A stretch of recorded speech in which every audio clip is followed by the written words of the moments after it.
All right, just giving you a little training update of the Winnie, just so that you're seeing this side of things with her. I know the food stuff's been top priority, but we want to make sure we're doing lots of training with her as well, especially now that she has some calories in her. She seems pretty lively to work, and it's interesting. She's pushed some boundaries more, probably just because we took some time to make sure, she's getting lots of food in her, and that's taken more priority. And so sometimes that happens when dogs get sick, is they tend to, they need lots of things from us in that department. And so training kind of takes put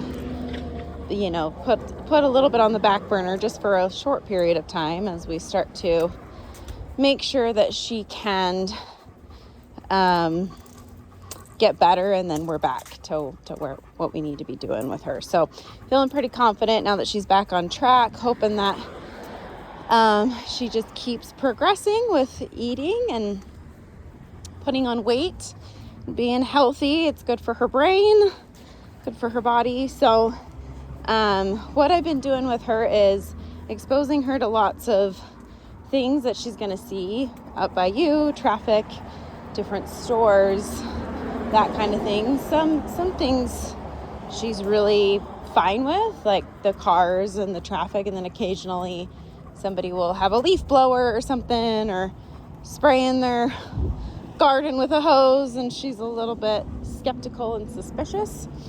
And so what I do in those situations when I have a dog that's in an unsure, suspicious state of mind is I just start working a lot of obedience. So if she checks out, like right here, I'm going to step away and make her come back into the heel position. If she's checked out just because she's bored, that I'm going to do the same thing. Or if she's checked out because she's in tune with something else, I want to just make sure she's paying attention to me as we walk, and I ask her for the heel command.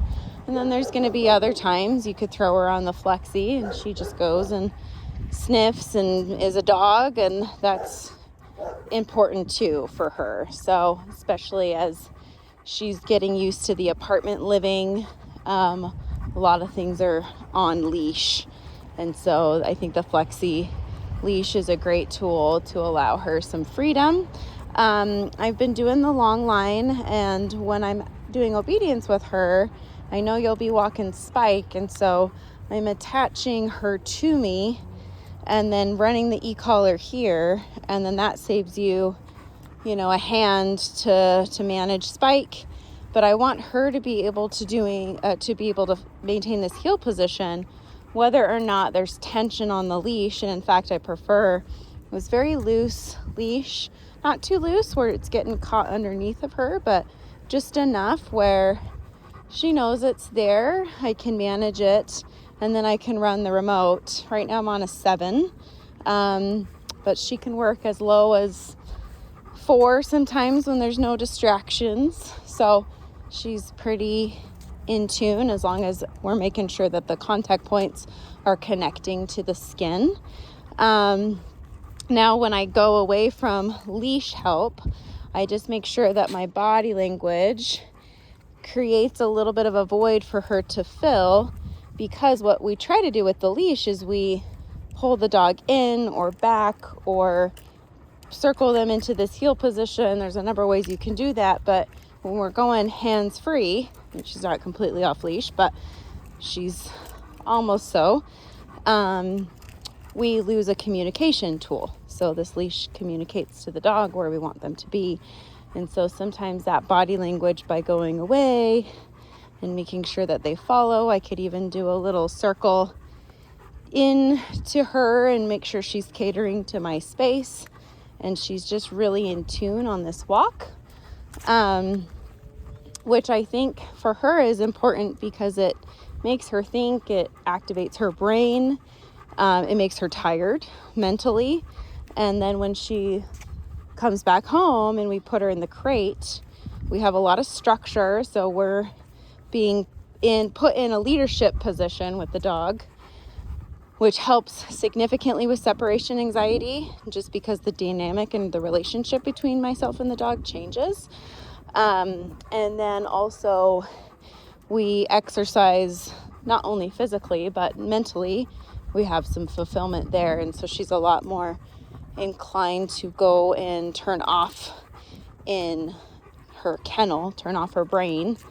And getting in the habit of turning off her brain in the kennel will help significantly with the anxiety she has when you are away, because the crate can be a calm place for her when you leave, a place of safety, place of security, not a place to turn on and, spin up with anxiety. And so when she does start acting out, I do correct.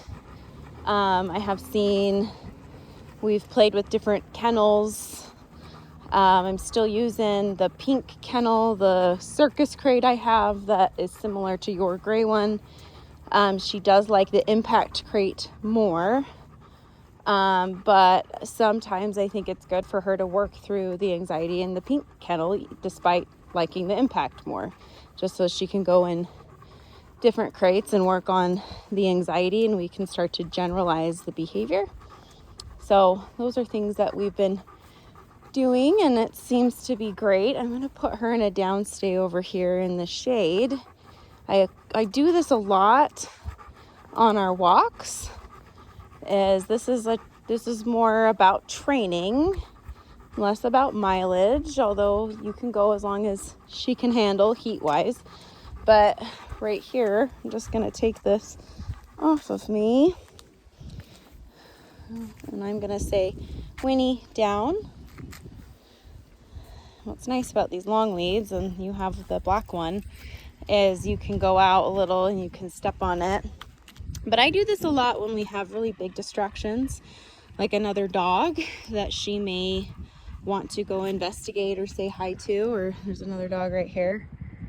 My husband's walking. He's got his headphones in, he's not aware. But other things in our environment where we can promote a little bit of impulse control and structure can really help her in day-to-day life, just because it can help with the impulse control when you leave, because it's almost like a muscle we need to practice. And so we find the opportunities out in a public space where there's other things to investigate, and we work on downstays, and holding her accountable for those things can be really important for a dog that struggles with anxiety, because the anxiety will lead to lack of impulse control. And so if we tackle it from the impulse control side, it can be really helpful. She's now aware that Millie, another dog with us, is going for a walk. So good job.